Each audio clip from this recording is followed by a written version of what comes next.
नमस्कार दोस्तों, स्वागत है आप सभी का मेरे स्टडी चैनल मेधावर्धन पर। जैसा कि आप सभी को ज्ञात है कि बीपीएससी की एएओ की परीक्षा असिस्टेंट ऑडिट ऑफिसर की 20 अगस्त को लगी हुई है। तो अभी आपके पास 4 दिन बचे हुए हैं।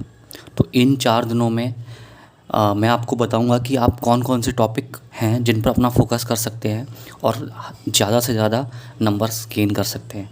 तो चलिए शुरू करते हैं। पहला है करंट अफेयर्स। तो प्रोबेबली लगभग 25 से 30 क्वेश्चंस करंट अफेयर्स के आते हैं। तो उसके लिए आप घटना सार के जो पहले एक पेज से लेकर 24 पेज हैं, उसमें आप इंटरनेशनल नेशनल स्पोर्ट्स अवार्ड्स ये सारे के सारे आप वन लाइनर क्वेश्चंस आप यहाँ से पढ़ सकते हैं। इनको बार बार रिवाइज़ कीजिएगा क्योंकि सारे के सारे क्वेश्चन मोस्टली आपके यहाँ से सॉल्व हो जाएंगे। उसके बाद पेज नंबर 176 से 183 पर आपको बिहार का न्यूज़ मिलेगी करंट की। तो 4-5 क्वेश्चन होंगे जो बिहार से संबंधित जो करंट अफेयर्स है वो यहाँ से पूछी जाएगी, जो आपके इस से सॉल्व हो जाएंगे। तो इन 3-4 दिनों में आप लगातार करंट अफेयर्स पढ़िएगा और ये सारा चीज़ याद कर लीजिएगा। उसके बाद आपको सेकंड पढ़ना है बीपीएससी की पूर्वावलोकन की सामान्य अध्ययन की बुक आती है, जिसमें पिछले 15-20 साल के क्वेश्चंस रहते हैं सॉल्व्ड। तो आपको इस बुक से लगभग 7-8 साल के प्रीवियस ईयर्स के क्वेश्चन पेपर लगाने हैं, क्योंकि जितने भी स्टेट कमीशन है या फिर आपके वनडे एग्ज़ाम्स होते हैं उसमें क्या होता है, आयोग अपने ही क्वेश्चंस को या दूसरे परीक्षा में आए हुए क्वेश्चन को पूछता है, रिपीट करता है। तो आप क्या कीजिएगा, पिछले 7-8 साल के क्वेश्चन पेपर लगा लीजिएगा 1-2 बार।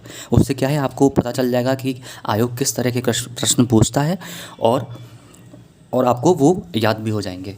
तो आपको बहुत ज़्यादा टाइम नहीं लगेगा, आपको आएगा आप तुरंत सॉल्व कर देंगे। तो कम से कम आप मानिए कि 150 में से लगभग 60 से 70 क्वेश्चन होंगे जो रिपीट हुए होंगे। बाकी 30 से 35 क्वेश्चन करंट अफेयर्स के आएंगे। तो आपका टोटल हो गया 90-95। और फिर आपके कुछ क्वेश्चन इधर उधर से आएंगे जो आप आराम से कवर कर सकते हैं। तो इस पुस्तक में से आपको कुछ चीज़ें प्रायोरिटाइज़ करनी है। सबसे पहले मॉडर्न हिस्ट्री। तो आपको मॉडर्न हिस्ट्री के सारे क्वेश्चंस लगाने हैं और मॉडर्न हिस्ट्री के लिए आपके लिए बेस्ट सोर्स है कि आप स्पेक्ट्रम से फटाफट से मॉडर्न हिस्ट्री पढ़ लीजिए। उसमें भी आपके पास कुछ टॉपिक हैं इंपॉर्टेंट, वो आप कवर करिएगा, जैसे कि क्रोनोलॉजी, वॉर्स जो भी हुए हैं मिडाइवल में और एंशिएंट में। मोस्टली मिडाइवल्स में जो वॉर हुए हैं वो क्रोनोलॉजी आपको पढ़नी है मॉडर्न हिस्ट्री की। उसके बाद बुक्स, ऑथर्स जो लिखे गए हैं और लीडर्स जो थे जिन्होंने नेशनल मूवमेंट में भाग लिया था, उन लीडर्स के नेम, कहाँ किस प्लेस से बिलोंग करते थे और कौन से अधिकारी थे जिन्होंने सप्रेस किया। उसके बाद ऑर्गेनाइजेशंस जो थी आपकी और जो रिवोल्ट्स हुए थे वो, और आईवीसी की साइट्स देख लीजिए एक बार, क्योंकि चांस है कि एक आध क्वेश्चन वहाँ से आ जाता है। जैसे कि अब आपका पास है, नेक्स्ट है पॉलिटी। पॉलिटी में आपको बहुत ज़्यादा कुछ नहीं करना है, आपको सीधे पार्ट्स देखने हैं, शेड्यूल देखने हैं, फंडामेंटल राइट्स के आर्टिकल्स देखने हैं, डीपीएसपी देखना है एक बार, और पंचायती राज इंस्टीट्यूशन देखना है, कब बना था, किस उससे बना था, अधिनियम से, और उसकी कमेटी कौन सी थी। जैसे कि एक शॉर्टकट मैंने किसी यूट्यूब चैनल से देखा था कि बैक्स, तो इसमें ये कमेटी जो बनी थी, B K Rao committee, Ashok Mehta committee, और ये एक सिंघवी कमेटी है, एक जीकेवी राव कमेटी है। तो आपको इस तरह से याद करना है क्रोनोलॉजी की, पहले कौन सी आई थी, दूसरी कौन सी आई थी, तीसरी आई थी, ये पूछ लिए जाते हैं। उसके बाद कॉन्स्टिट्यूशनल बॉडीज़ आप एक बार देख लीजिएगा और अमेंडमेंट्स देख लीजिएगा, जैसे पहला, 7वां, 9वां, 24, 25, 42, 44, 61, 69, 73, 74, 86, 96, 99 और 100 से लेके 105 तक, ये बहुत इंपॉर्टेंट है। उसके बाद फिर आइए आप साइंस में आप फिजिक्स, केमिस्ट्री, बायो, ये 30 क्वेश्चन आपके ज़रूर आएंगे बीपीएससी में, तो आप यहाँ से ये कवर कीजिएगा। उसके बाद बिहार स्पेशल आपको देखना है। बिहार स्पेशल में आपको हिस्ट्री, पॉलिटी, ज्योग्राफी, साइंस, ये आपको सारा कुछ इस बुक से मिल जाएगा।